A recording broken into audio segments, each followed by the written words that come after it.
الحمد لله والصلاة والسلام على رسول الله وعلى آله وصحابته ومن والاه ما بعد. siku zote watu wa haki na wanaojua haki wakiwaachia watu wa batili waseme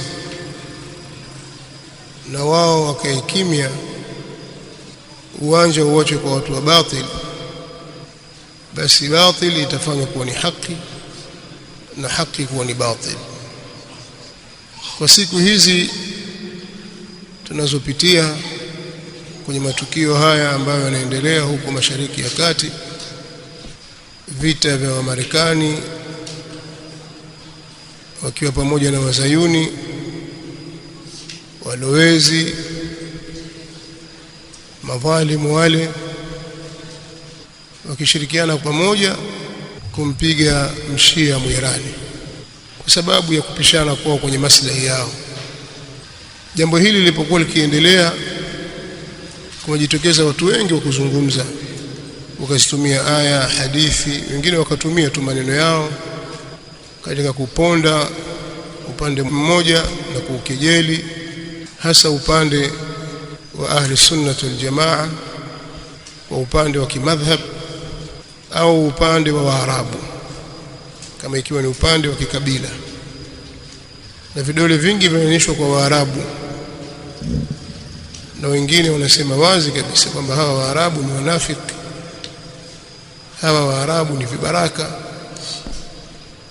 wakataja aya na hadithi hata kama si hivyo maana yake, na huku wakiwasifu wa Irani mashia kwa sababu wanarusha makombora kwenda huko Israeli, Tel Aviv na miji mingine, Jerusalem, lakini pia wakipiga katika nchi za Kiarabu kama vile Kuwait, Qatar, Bahrain, Imarat, Saudia, Oman na mfano wake, kwa madai ya kwamba kuna kambi za Marekani kwa wanapiga, lakini wanapiga mpaka katika sehemu ambazo hazina hizo kambi, piga kwenye bandari, piga kwenye makazi ya watu, wanapiga kwenye viwanda au kwenye airport na mfano wa vitu kama hivyo, lakini bado watu wanawasifu kwamba wale ndio wanaume. Sasa kuna mtu mmoja nimemsikia akizungumza akiitaja aya kwamba Mtume sallallahu alaihi wasallam siku moja aliwasomea masahaba aya, wa in tatawallaw yastabdil qauman ghayrakum thumma la yakunu amthalakum, kama nyinyi mtakengeuka, nyinyi Waarabu, asema nyinyi Waarabu, kama nyinyi mtakengeuka, basi Allah atabadilisha watu wengine wasiokuwa nyinyi, kisha wao hawatakuwa kama nyinyi. Anazungumza na masahaba wakamuuliza, waman yastabdil bina, ni kina nani ambao Allah atabadilisha badala yetu sisi? Mtume sallallahu alaihi wasallam, fadaraba Rasulullah sallallahu alaihi wasallam ala mankibi Salman, katika baadhi ya riwaya huja ala fakhidhi Salman. Mtume sallallahu alaihi wasallam akampiga, akawa anampiga Salman al-Farisi, thumma qala hadha wa qaumu, hadha wa qaumu, huyu Salmani na jamaa zake, nyinyi mkikengeuka basi Allah atawaleta huyu Salmani na jamaa zake. Wa in tatawallaw, hapa ndio mahali tunapopataka, na mtakapokengeuka, yastabdil qauman ghayrakum, Allah atakuja kubadilisha watu ambao sio nyinyi Waarabu, awaambia masahaba, thumma la yakunu amthalakum, kisha watakuwa watu wengine tofauti katika dini, hawawi mfano wenu wa Arabu. Masahaba wakashangaa aliposoma Abi Huraira, wa in tatawallaw yastabdil qauman ghayrakum, mtakapokengeuka Mungu atabadilisha watu wengine, thumma la yakunu amthalakum, hawatakuwa kama nyinyi. Qal, wakasema ya Rasulullah, ewe mtume wa Mwenyezi Mungu, man haulai, ni watu gani hao? Fadharaba ala fakhdhi Salmani al-Faris, Salman al-Farisi amekaa na bwana mtume, mtume akapiga katika paja lake, kwa maana wamekaa pamoja, sema hiki chuma hiki, hadha wa qaumuhu, huyu na wairani wenzake. Waarabu mutakaa mucheze sherhe na kula tende. Maneno haya tumeanza na maneno ya bwana mtume kwa sababu ya kutia msisitizo neno langu hili. Anasema sio nyinyi Waarabu, sio nyinyi Waarabu, akimaanisha kwamba ni Wairani. Sasa kwa sababu Salman al-Farisi ni Mfursi. Akasema kuna riwaya nyingine ya Abu Nuaim imekuja, akawa pia anaisoma kimakosa, kuonyesha kwamba si mtu wa kielimu. Lakini pia akasema Mtume sallallahu alayhi wasallam akasema la ana awthiqu bihim. Na katika mapokezi ya Abu Nuaim, hadithi iliyosimuliwa na Ibn Abbas, Mtume asema la ana awthiq bihim minkum, mimi nina imani na hawa Wairani kuliko nyinyi Waarabu. Mtume asema wakati ule la ana awthiq bihim. Sijui Kiarabu cha wapi, lakini akasema hivyo. Hata sijui toka wapi. Akikusudia kwamba labda Mtume sallallahu alayhi wasallam anasema ana athiqu bihim, labda anakusudia hivyo. Hadithi hii imekuja kwa alfadhi tofauti na wanawazuoni wamekhtalifiana juu ya usahihi wake. Kuna ambao wanaona kwamba hadithi hii ni dhaifu kwa sababu ya turuki zake zina dhaifu, lakini wako walioisahihisha hadithi hii au kuiona kuwa ni hasan kwa sababu ya kathra turuqihi. Miongoni mwa hao ni Sheikh Muhammad Nasiruddin al-Albani, amesahihisha hadithi. Sisi tuende kwamba hadithi ni sahihi. Je, Mtume sallallahu alaihi wasallam alipowaambia masahaba maneno yale aliyowaambia alikusudia kina Khamenei na kina Ayatollah Khomeini na kina Rafsanjani, kina Ahmed Nijad, kina Ali Narjani, kina Ghulam Ridha Suleimani na wengine, kuna Qasim Suleimani? Amewakusudia hawa au amewakusudia kina Muhammad Baqir al-Majlisi, watu ambao wamedhihirisha chuki yao na uadui wao wa wazi kabisa kwa masahaba wa Mtume Muhammad sallallahu alaihi wasallam, mpaka kufikia kuwakufurisha kwa maneno ya wazi kabisa, watu ambao wamedhihirisha chuki zao wazi kabisa kwa Waislamu wa Ahli Sunnah wal Jamaa. Tumeeleza namna Mashia walivyotumika katika kuwapiga Waislamu wa Ahli Sunna kule Afghanistan. Wakati Marekani atakwenda kuwapiga wa Afghanistani kwa sababu anazijua yeye, alishindwa kuingia, lakini akawatumia Mashia wa Mazar Sharif Northern Alliance ambao ni Mashia wanachukia Ahli Sunna, wakawaingiza wa Marekani Afghanistan, wakapigwa. Vita kenda kwa muda mrefu sana, lakini kwa kuwa wanauliwa ni Ahli Sunna, wao wakashirikiana na Marekani. Wakati Amerika wataka kumpiga Saddam Hussein, wataka kuingia Iraq, waliwatumia Mashia wakiwa wa Iran. Marekani yaingia, watu wamepanda juu ya vifaru, wale Mashia wamepanda kwenye vifaru vya Marekani wanashangilia. Hili jambo liko wazi, wala si propaganda, wala ni jambo liko wazi, kwa maana wale wanasaidia na makufar katika kupigwa Ahli Sunnah wal Jamaa. Sasa ni hawa, wakati Ahli Sunnah wal Jamaa wanadhalilishwa kule Syria kwa chini ya utawala wa maduruzi wale kina Hafidh al-Asad na Bashar al-Assad akiwa ni mshirika wa Iran, Ahli Sunnah wanauawa katika miji yao kwa kiwango cha ajabu kabisa.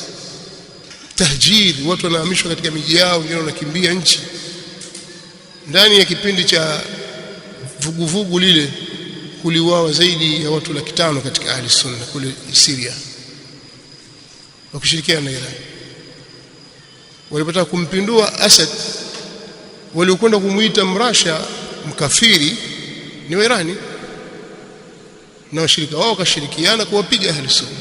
Yakapigwa baramili almutafajjira zenye sumu, mapipa ya sumu, ulufu muallafa katika Ahli Sunna wakauawa. Kwa ni hawa, na haya ni mambo yametokea hivi juzi tu, ni mambo yanafahamika. Wametengenezwa watu kama kina Hassan Nasrullah kule Lebanon. Tulieleza hapa kwamba asili yao ilikuwa ni chama cha Harakat Amal kule Jabal Amil, kishirikiana na wanazuoni wa Kishia, wakaua ahli sunna katika mukhayyama, katika mahema yale wakimbizwa kwa Palestina, maelfu kwa maelfu. Ilikuwa ni aibu katika ulimwengu, lakini mataifa likaa kimya kwa sababu ni mashia wamefanya vile, hawakuitwa magaidi, mpaka wakaamua kufuta jina la kile chama wakaita Hizbullah. Waliofanya Hizbullah ni mabaya zaidi Lebanoni dhidi ya ahli sunna. Kuna wakristo, kuna ahli sunna, kuna mashia, kima adui yao wao ni ahli sunna. Na ndio maana wakamuua waziri mkuu wa Lebanoni wakati ule msunni Rafiq al-Hariri kwa msaada wa Iran. Yemen, mahuthi, Houthi hana silaha, hana pesa, atoa wapi pesa? Silaha atoa wapi?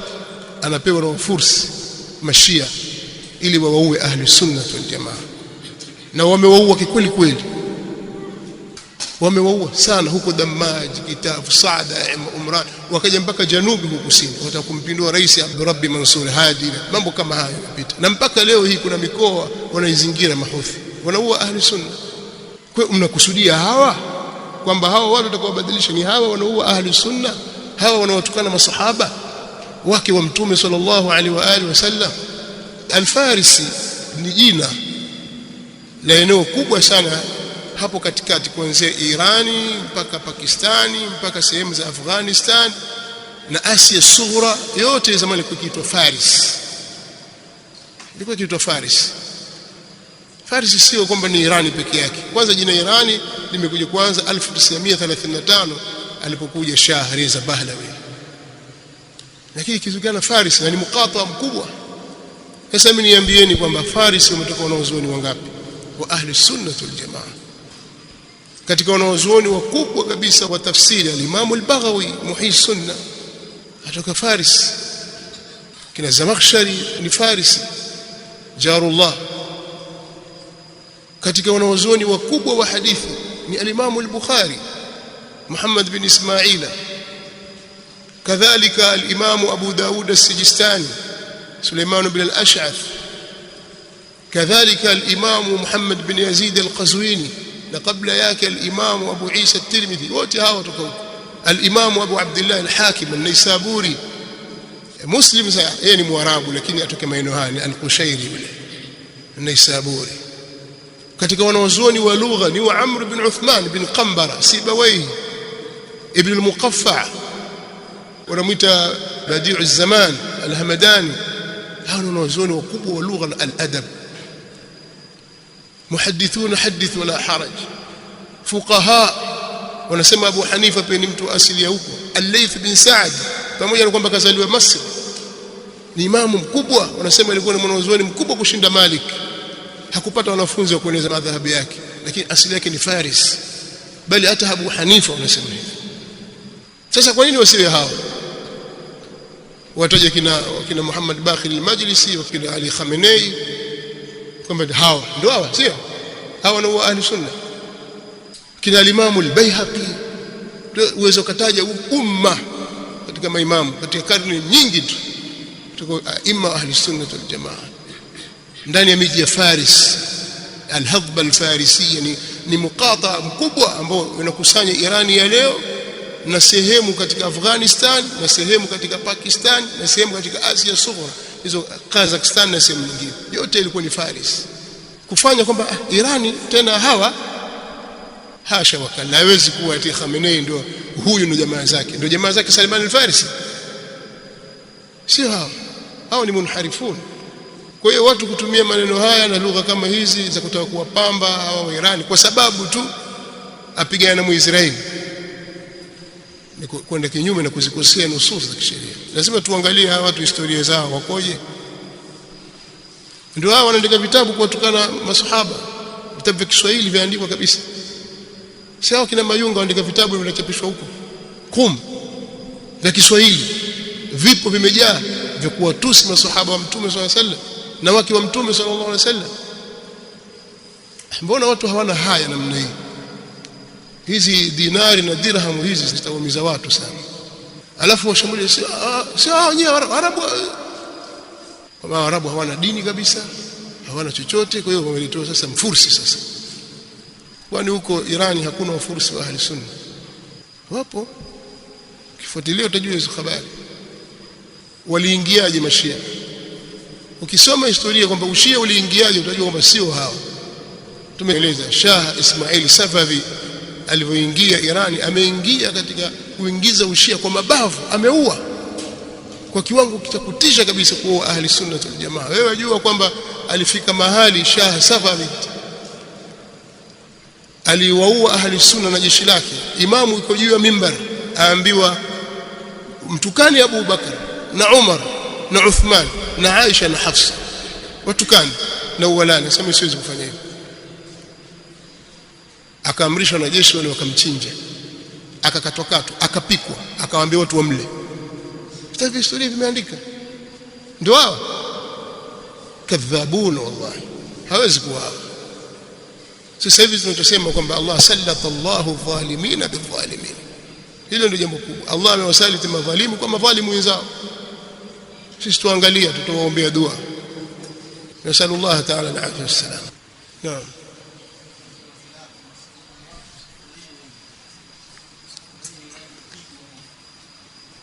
Hana maarifa hilo. Kuna watu wengine wanapenda kujipendekeza kwa watu.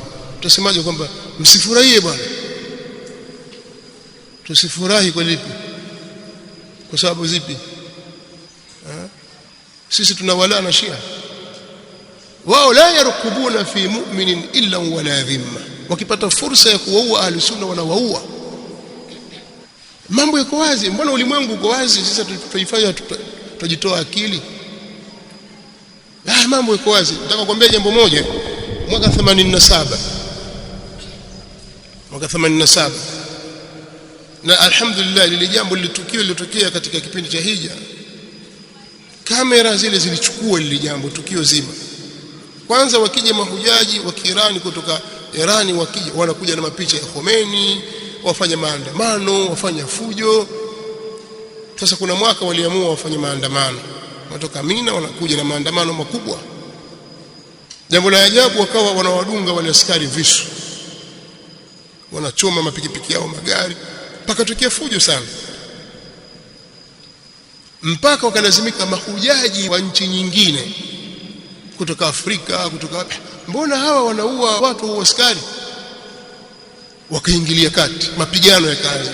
Mahujaji kwa mahujaji pamoja na askari, zaidi ya watu 400 walikufa kwa fujo lililosababishwa Irani, kwa sababu wataka haramu waichukue wao. Haramu nyinyi mtaka kuchukua haramu, ifanye haramu ya Makkah ichukuliwe na Mashia, au al-Madina ichukuliwe na Mashia, wafanyaje? Mbona watu hawana ghera na dini ya Allah? Wewe unataka tukane Abu Bakar kwenye mimbari ya Mtume sallallahu alaihi wasallam, au tukane Umar katika mimbari ya haram ya Makkah? Mbona nyinyi hamna ghera na dini yenu? Dini yenu nyinyi mfuata dini gani? Mpaka usema jua sisi tusifurahi. Sisi tunafurahi madhalimu wanapomalizana, wamalizane tu. Kwa hiyo huyo anasema kwamba tusifurahia, wajua kuna khilafu zipi? Utakufurahisha watu, utatafuta majority na nini? Kama hujui kitu kaa kimya, usizungumze usichokijua bwana. Tarikhi iko wazi na mambo iko wazi. Sheikh Mukbil rahimahullah ta'ala aliandika risala moja nzuri, Ilhadu al-Khomeini fi ardh al-Haramain. Kitabu kizuri, kisome uone matukio yanayofanyika. Nasallallahu alaihi wa sallam.